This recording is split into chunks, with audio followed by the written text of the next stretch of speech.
Assalamualaikum warahmatullahi wabarakatuh. Perkenalkan, nama saya Muhammad Ma'ruf Nur Hidayah dari kelas S1 TT07F. Di sini saya akan melakukan praktikum modul ketiga. Pada modul ketiga kali ini yang berjudul percobaan gerak peluru.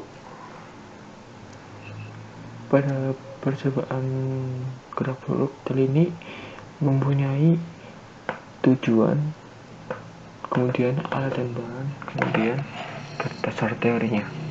Tujuan praktikum modul ini yaitu dapat memahami konsep gerak parabola atau gerak peluru. 2. Dapat menghitung waktu, jarak, dan ketinggian peluru yang ditembakkan dengan variasi kecepatan awal, sudut tembakan, dan jenis benda. Kemudian alat dan bahan yang digunakan adalah modul eksperimen atau bisa disebut dengan modul praktikum yang akan dilakukan. Kedua, software yang bernama PET Simulation.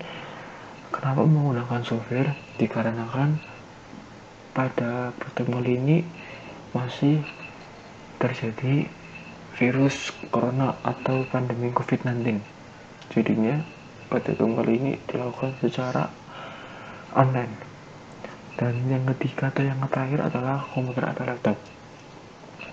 Dasar teori pada percobaan gerak peluru adalah gerak parabola merupakan suatu gerak yang lintasannya berbentuk parabola.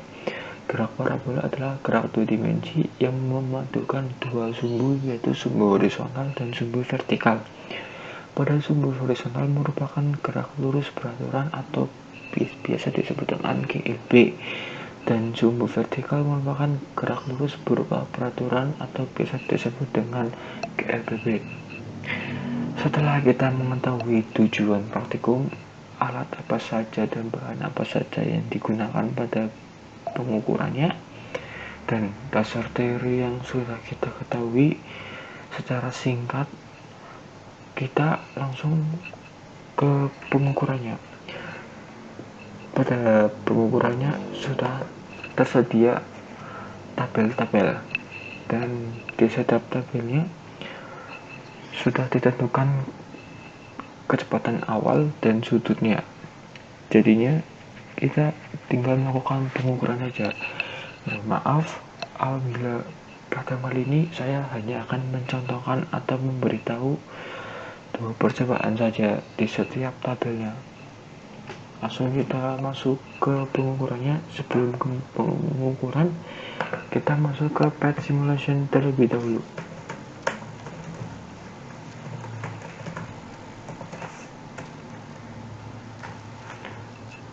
Kita masuk ke PET Simulation. Ini.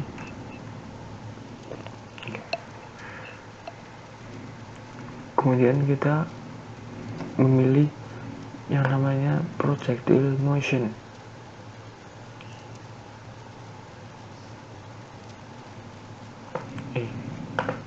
Projectile motion, dan kemudian kita play.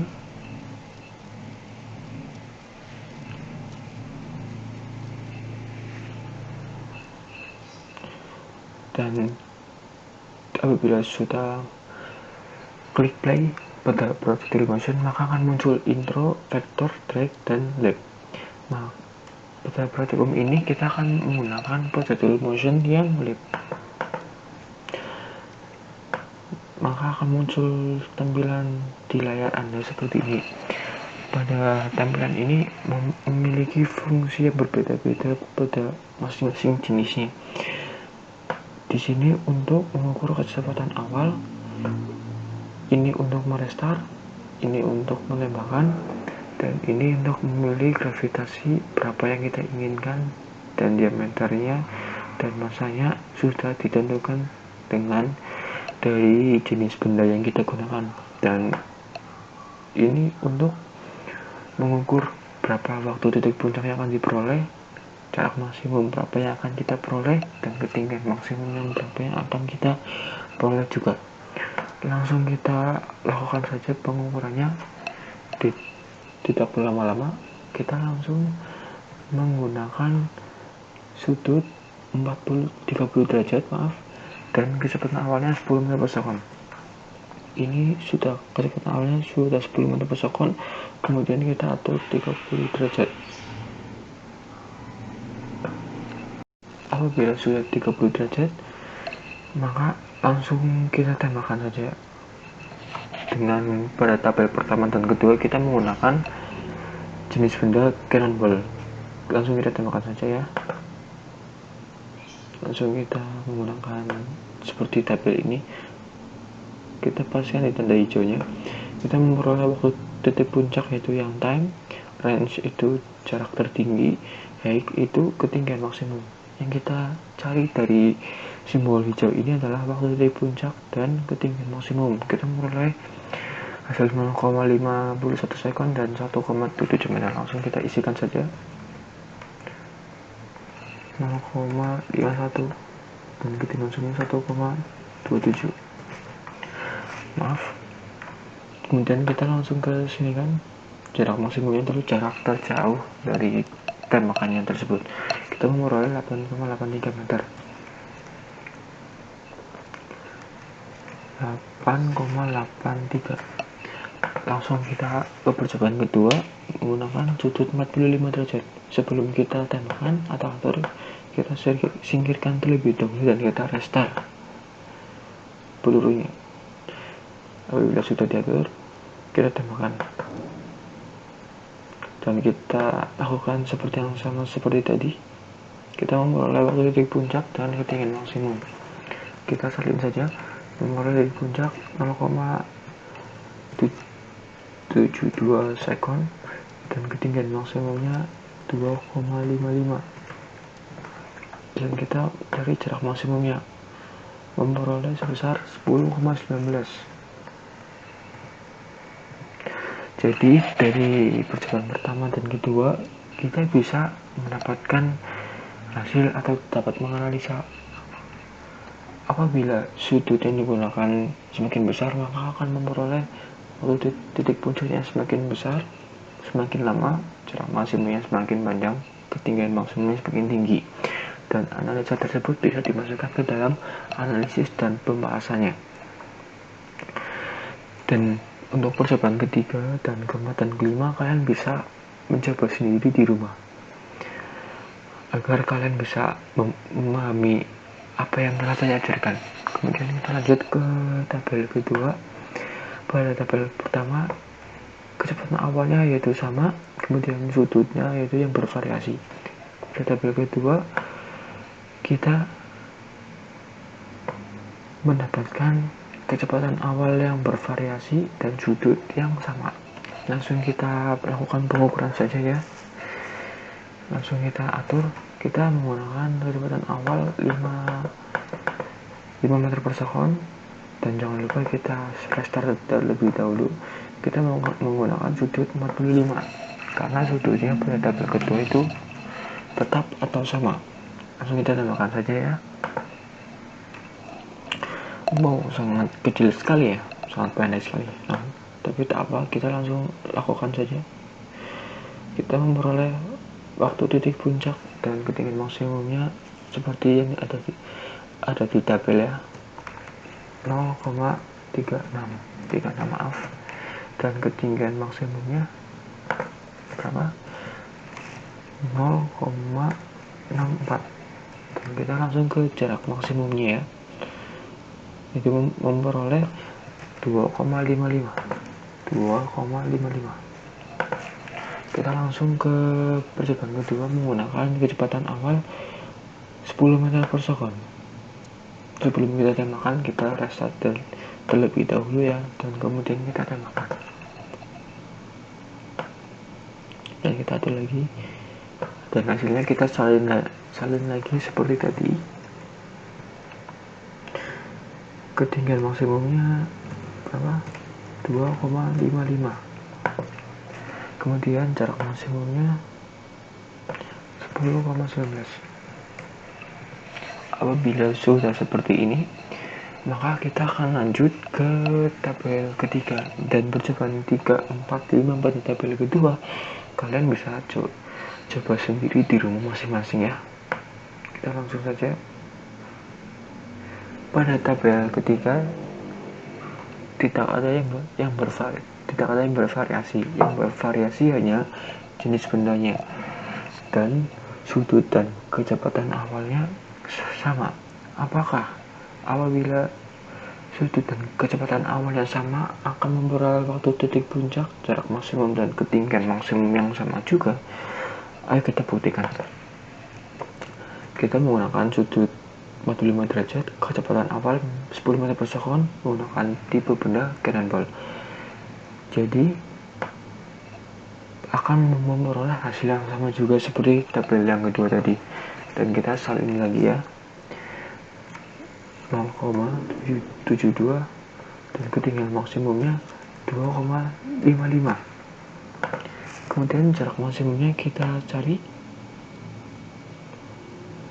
10,19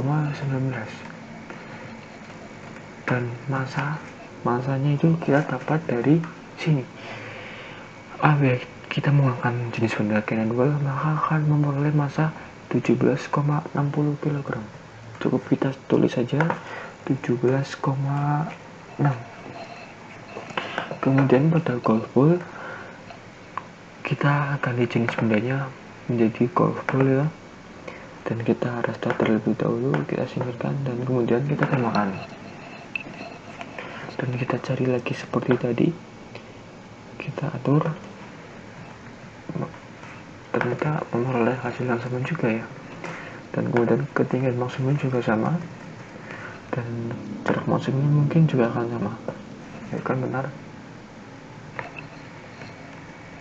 Dan masanya kita peroleh sebesar 0,05 kg. 0,05. Apabila sudah, maka percobaan ketiga, 4, dan 5 kalian bisa coba sendiri di rumah. Setelah kita melakukan pengukuran pada semua tabel, maka kita akan lanjut ke perhitungan sebelum lanjut ke step ke analisis dan kesimpulan. Apabila sudah masuk ke perhitungan, maka kita tidak akan membutuhkan project motion lagi. Alangkah baiknya kita silang saja ya. Apabila sudah, kita masuk ke hasil perhitungannya seperti ini ya. Rumus yang kita gunakan pada perhitungan kali ini adalah untuk mencari waktu titik puncak, jarak maksimum, dan ketinggian maksimum.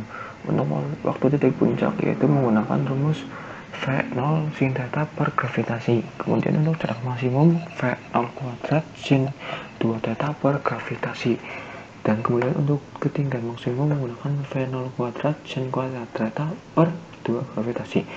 Langsung kita lakukan saja ya. Pada percobaan pertama, tabel pertama, kita mencari waktu titik puncak dan kita menggunakan kecepatan awal 10 dan menggunakan sudut 30 derajat memperoleh hasil 0,51 sekund. Dan kemudian untuk jarak maksimumnya juga sama, kecepatan awal dan sudutnya kita memperoleh hasil 8,77 meter. Kemudian untuk ketinggian maksimumnya memperoleh hasil 1,27 meter ya. Kita langsung ke percobaan kedua ya. Untuk percobaan kedua, kita menggunakan kecepatan awal 10 meter per second dan sudutnya 45 derajat. Pada percobaan kedua kali ini, kita memperoleh waktu titik puncaknya itu sebesar 0,72 sekund. Dan untuk jarak maksimumnya kita menggunakan kecepatan awal yang sama 10 meter per second dan sudutnya 45 derajat, memperoleh hasil 10,20 meter, dan kita tulis saja 10,2 meter seperti itu. Kemudian untuk ketinggian maksimumnya kita memperoleh hasil 2,55 meter ya. Kenapa hasilnya bisa 0,70707? Dikarenakan sudut sin 45 diubah ke dalam bentuk angka atau bentuk desimal memperoleh hasil seperti ini. Jadinya kita ubah terlebih dahulu ke dalam bentuk desimal atau angka, kemudian kita kuadratkan. Kalau di jarak maksimum, kita sudutnya dikalikan terlebih dahulu, dikalikan 2 menjadi sin 90, kemudian diubah ke dalam bentuk angka. atau bentuk desimal apabila hasilnya koma-koma. Kemudian kita masuk ke perhitungan tabel kedua. Pada perhitungan tabel kedua, kita menggunakan kecepatan awal yang bervariasi dan sudut yang sama. Pada percobaan pertama tabel kedua, kita menggunakan kecepatan awalnya 5 meter per sekon dan sudutnya 45 derajat. Langsung kita saja, pada waktu titik puncak kita memperoleh hasil 0,36 sekon. Untuk jarak maksimumnya kita memperoleh hasil 2,55 meter. Untuk ketinggian maksimum kita memperoleh hasil 0,64 meter. Dan pada percobaan kedua kita menggunakan waktu titik puncak sebesar 10 meter per sekon dan sudutnya yaitu sama seperti percobaan pertama tadi, yaitu 45 derajat. Pada waktu titik puncak kita memperoleh hasil 0,72 sekon dan untuk jarak maksimum memperoleh hasil 10,2 meter dan untuk ketinggian maksimum kita memperoleh hasil 2,55 meter. Apabila sudah, kita lanjut ke tabel yang terakhir atau tabel ketiga. Untuk tabel ketiga, kita menggunakan sudut dan kecepatan awal yang sama. Yang bervariasi hanyalah jenis bendanya. Pada percobaan pertama, kita menggunakan jenis benda cannonball dan memperoleh massa 17,6 kg. Pada percobaan pertama, kita menggunakan kecepatan awal dan sudutnya sama, yaitu 10 meter per sekon dan 45 derajat, memperoleh hasil 0,72 sekon. Untuk jarak maksimumnya kita memperoleh 10,2 meter. Untuk ketinggian maksimum kita memperoleh hasil 2,55 meter.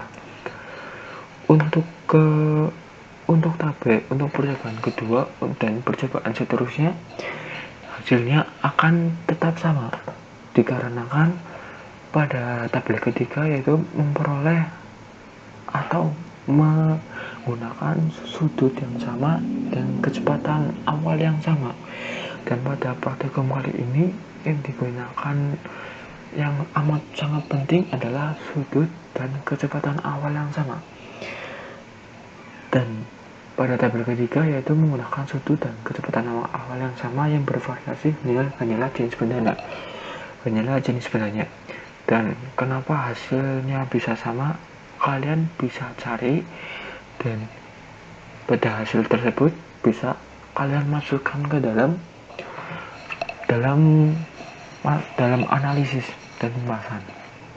Apabila hasil perhitungannya sudah selesai, kita langsung masuk ke analisis atau analisa dan pembahasan. Pada tabel pertama, kita memperoleh hasil perhitungan dan pengukuran yang sama, walaupun ada beberapa hasil yang tidak sama atau tidak tepat, walaupun jaraknya tidak terlampau sangat jauh. Tidak apa-apa, dapat disimpulkan apabila tabel pertama sudah tepat hasil pengukuran dan hasil perhitungannya. Dan kemudian analisis dari tabel pertama adalah apabila sudut yang kita gunakan pada tabel pertama semakin besar, maka akan memperoleh waktu titik puncak yang semakin lama dan jarak maksimum yang semakin panjang dan ketinggian maksimum yang semakin tinggi. Ya, seperti itu. Dan untuk tabel kedua, pada tabel kedua, bila kecepatan awal yang digunakan semakin besar, maka akan memperoleh waktu titik puncak yang semakin lama dan kemudian jarak maksimum yang semakin panjang, ketinggian maksimum yang semakin tinggi.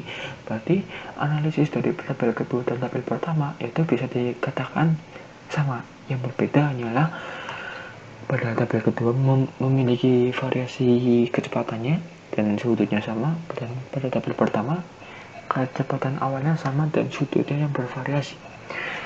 Dan untuk pada tabel ketiga kali ini, yaitu kita dapat menganalisis apabila yang kita gunakan jenis bendanya itu bervariasi, maka tidak akan berpengaruh pada waktu titik puncak, jarak maksimum, dan ketinggian maksimumnya, tapi akan berpengaruh pada masanya, masa bendanya. Kenapa? Karena apabila benda yang digunakan berbeda-beda, maka jenis bendanya, berat atau bisa dikatakan masanya akan berbeda juga. Ya, seperti itu. Apabila analisisnya yang pada semua tabel sudah terselesaikan, kita langsung saja ke tahap bab yang terakhir, yaitu kesimpulan. Untuk kesimpulan kali ini, kita bisa mengambil dari analisis yang tadi kita lakukan atau kita peroleh dari tabel 1, 2, dan 3. Untuk kesimpulan pada praktikum kali ini yaitu semakin besar sudut yang dibentuk dari sumbu X dengan peluru yang ditembakkan, maka akan semakin dekat jarak maksimumnya saat peluru terjatuh, kecuali pada sudut 45 derajat. Dan pada sudut 45 derajat yaitu sudut yang kita lakukan tadi, ya, dibuktikan pada tabel pertama. Dan kedua, semakin besar kecepatan awal yang digunakan, maka akan semakin lama juga peluru itu jatuh, dan akan semakin jauh jarak maksimumnya, dan akan semakin tinggi ketinggian maksimumnya. Telah terbukti pada tabel kedua. Dan yang terakhir, ketika jenis benda yang digunakan itu berbeda atau variasi bendanya berbeda-beda, maka akan memperoleh massa yang berbeda-beda. Juga akan memperoleh waktu peluru atau waktu di puncak, jarak maksimum, dan ketinggian maksimum yang sama semua. Jadi, massa suatu benda tidak akan mempengaruhi pada massa atau pada waktu titik puncak, jarak maksimum, dan ketinggian maksimum. Telah terbukti pada tabel ketiga atau yang saya telah jelaskan tadi. Demikian praktikum pada modul kali ini. Apabila ada kata-kata yang kurang berkenan atau kata-kata yang tidak lancang untuk diucapkan, mohon dimaafkan sebesar-besarnya. Sekian, terima kasih. Wassalamualaikum warahmatullahi wabarakatuh.